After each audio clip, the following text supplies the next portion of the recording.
would love to do the research on looking at the individual cases, but because we don't have any data that tells you the confirmed cases at individual level, we only get the data from the ministry at the aggregated level, right? Maximum up to state or district level. We don't know how individuals are working, so we have no idea about individual variability. We only know data up to district and state level. So if you want to explain the variability in COVID-19 at the state level, so we have the dependent variable of number of COVID-19 positive cases at the state level, and likewise we have the explanatory factors which are also measured at the state level.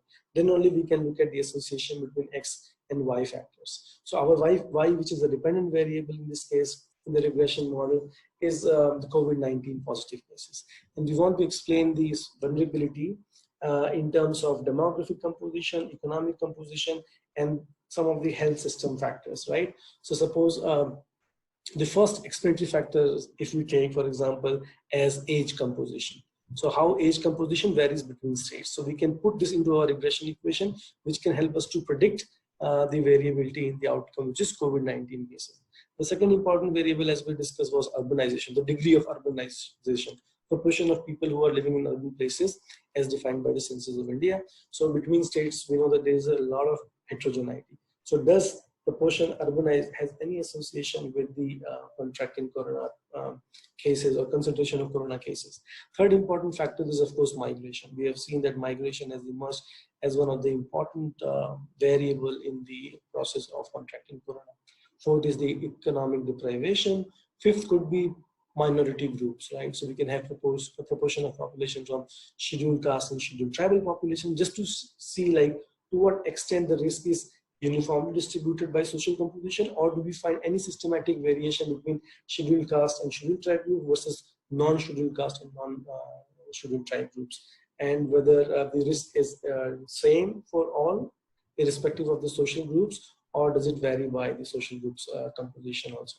And of course, we can also include demographic variables. For instance, the proportion of joint family across the states, right? Because we also know from literature that the risk of contracting corona is higher when you have mixed household. When I say mixed household, you mean that, you know, in a single household we have population of various generations or multiple generations. So if you are talking about a household where you have multiple generation, exposure of different age group is high. So the probability of contracting corona could be high, and that can be tested through the regression models. And similarly, we can also look at the density of households. So how many people are there per sleeping room in a household? So of course, the hypothesis is the more number of people you have for sleeping in the same room, the contraction, or because you know that corona is a respiratory infection, right? So if people of similar staying in the same area and the density is high, exposure is high. So we can have these environmental factors, and we can put in the regression model to test if, to what extent the epidemic, the corona confirmed cases varies by these compositions. And finally, we can also have, response from the health system side. We know that not all states in India spend equally in terms of improving health of its people. Some states spend more than others. Similarly, if you look at the health facility availability across states, so again, there is a lot of heterogeneity. Some of the states have better health infrastructure as compared to others. So we can use, for example, variables for health system like, number of people per served, number of population served per district hospital. Similarly, number of population served per bed in a hospital, right? So we can use these kind of ratios, and these can be taken as proxy for the health system performance. So when you have these various group of factors, demographic, economic, health system performance, and you can put these into a regression model, and you can identify the vulnerabilities, the differential vulnerability in COVID-19 across states in India. So, I just want to take 2 minutes to understand like how does regression works and what is the benefit we have in regression over correlation. So, we all know that correlation is a very simple method, and which is very useful also because it allows us to understand the degree and direction of association between any two or more set of variables, right? So we can identify the strength of association, whether any two variables are correlated or not. So for example, if I have to do a correlation between number of COVID cases across states, and I want to correlate with for example, the proportion elderly in a state, right? So there could be various scenarios. I can find no association, there is no association, or I can find a very strong association. Plus, I can find positive strong association, I can find negative strong association. So there are basically 3 to 4 scenarios, right? So in this way, we can do the association testing degree and direction using various combination of factors. COVID-19 with age composition, COVID-19 with degree of urbanization, COVID-19 with degree of interstate migrations. We can look at COVID-19 with the health system or health infrastructure of a state. All of these can be used to understand the association between COVID-19 and potential risk factors. But the problem with the regression is, of course, it is simple and easy to do, requires less time and straightforward interpretation. Limitation with correlation is often that relationships are not refined, they are often crude. So, I mean, when I say they are not refined and they are crude, I mean that association between two variables could not be actually true. Rather, it is in some sense, there is something called confounded by some third factor, right? So when I say confounded means what you say is not the fact. In fact, it is led by some other factor which you are not able to see in correlation. So in order to get a better refined, or we call it adjusted results, we go for regressions. So when you go to regression and we take a case of simple linear regression model, what we do is we try to establish cause and effect relationship between any cause and effect relationship between any 2 or more variables. So for example, in our case, when we are thinking about how to explain vulnerability differentials in COVID-19, we want to test if there is an increase in the proportion of elderly population by 1 unit, what degree of change is likely to happen in the outcome variable, right? So if you look at the functional form of the regression, it's a very simple algebraic expression where the dependent variable is spelled as y. So we say y is a function of a plus bx, right? A is the constant, is the intercept in the model, and b is the effect of each independent variable on the outcome variable, right? So we write it, it's a very simple thing, right? Y is equal to a plus bx, and we call it fitting line of best fit, right? So you can also understand regression lines as an average relationship line. So suppose if today we are trying to understand the vulnerability in COVID-19 across 36 states and union territories of India. So what we are doing, if you do a simple scatter plot, you can have on the y-axis the number of COVID-19 cases, on the x-axis you have the states, right? So across states, X factor you can also plot, suppose proportion elderly across states, and on the Y, suppose you're plotting number of COVID-19 cases. So you have each X and Y value for every state, right? So you have 36 pairs for each state's union and territories, number of COVID cases and proportion elderly. So you will get some kind of a pattern, right? Now what does regression does? So it's simply fitting of a best line passing through this data combination, right? And we try to identify this average relationship line, which we call as y, which is a function of a, which is a intercept in the model, or that is the mean value, right? Suppose if there is no explanatory factor available, then your y is equal to a. I don't want to confuse anybody, and I don't want to use any more technical description.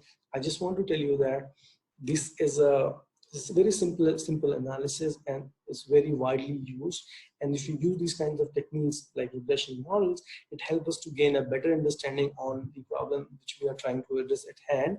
And also, if you are a research scholar or if you are a young researcher, allows you to get a better verification. So, I mean, of course, you cannot apply it everywhere. It depends on the need, right? So we have to be very clear. We don't want to abuse, we don't want to overuse, we just want to use where it is needed.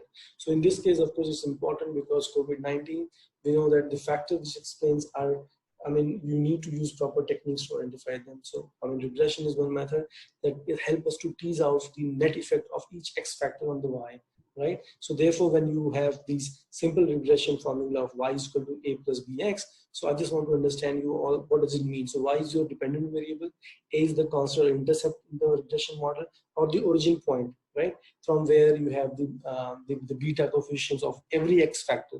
X factor is independent variable, right? Suppose if you have a regression model with 5 independent variables, so you have 5 X factors, X1, X2, X3, X4, X5, and then likewise you will have beta coefficient for each X factor, right? So you have B1, X1 means effect. So beta coefficient, or it is the slope in the regression model.